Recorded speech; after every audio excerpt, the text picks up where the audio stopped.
Hey guys, welcome. I'm Megan from meganplus5.com, and today I want to show you how I made this personalized baby stat sign. So the wood that I'm using for this is just a piece of really thin plywood, and I had already cut and stained it prior to making this video, I had already pre-cut my stencil and weeded it, but I will leave links below if you want to learn how to do those as well.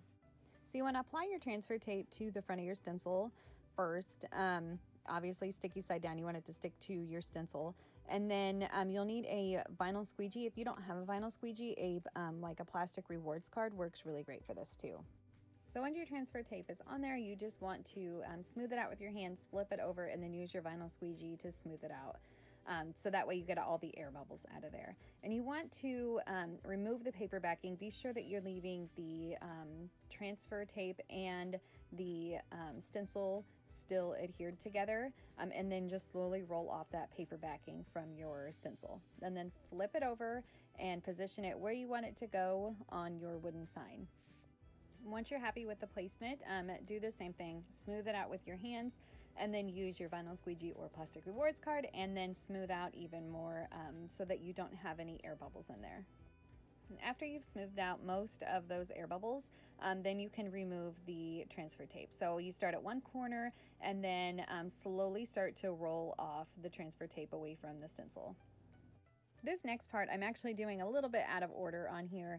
My sweet 4-year-old girl needed me and I got a little bit distracted.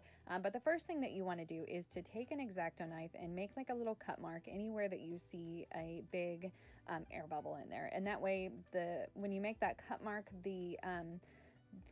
where it's cut, those pieces will overlap and will cause it to lay smoothly. And then you want to take some tape and tape off your edges, and then you want to take some matte finish Mod Podge. Do not use any other finish except for matte finish Mod Podge, and you want to paint your stencil with that. So what this does is it just seals your stencil so that you don't have as much paint bleed. Now if there was like a big pocket of air and you did this step, you are going to have like a glob of this Mod Podge underneath of your stencil, and it's going to be really hideous. So try to get out as many of those air bubbles as you can, and then the ones that you can't see, this Mod Podge will take care of those. And I want to add to do a really super thin layer of this Mod Podge. You don't want it too thick, because if it's too thick, then it's just going to peel right up whenever you go to peel up your stencil. So if you get too much, just wipe your brush off and then try to smooth it out as thin as you can on there. And because you're painting a really thin layer, it's going to dry really quickly, like within minutes. And then once it's dry, you just want to take your paint, whatever paint of choice that you're using. I'm just using this indoor flat white paint. And you want to just paint your stencil now. And do the same thing. Use a really super thin layer whenever you're doing this.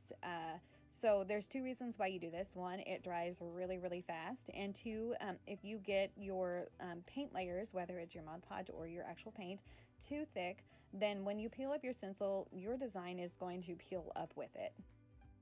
And then if you check below, I will leave the links of everything that I'm using here so that you can find them either online or in your local home improvement store.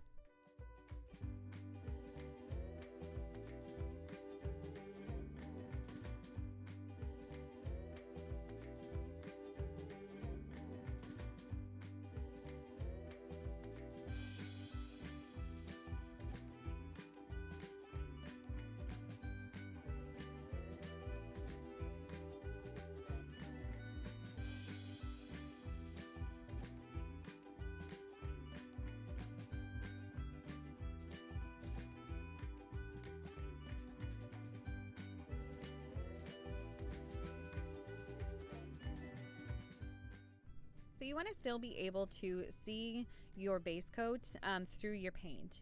That's how thin you want your layers to be. So you can see my letters are still kind of gray looking, and that is exactly what you want. So you want to let that dry. I literally let mine dry for 40 seconds, and then it was completely dry, and then I painted a second layer on top of that.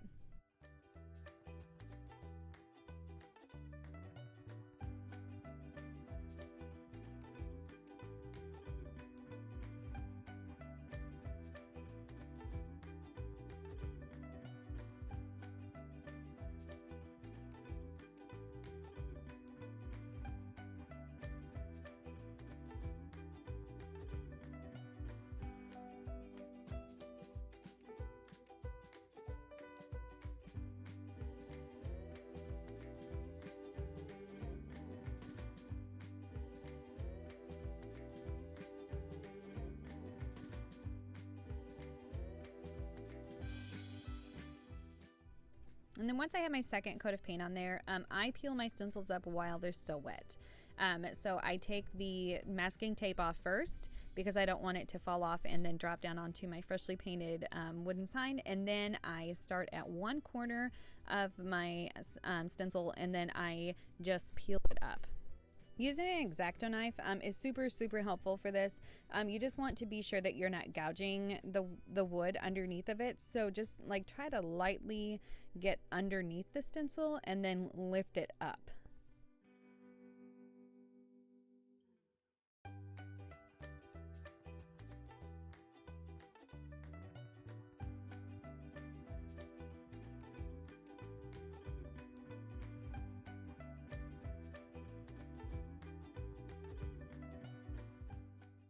And if you accidentally scratch where you just painted, don't peel up that little middle piece just yet. Just take your paintbrush and lightly go back over it and then take that middle piece out of there.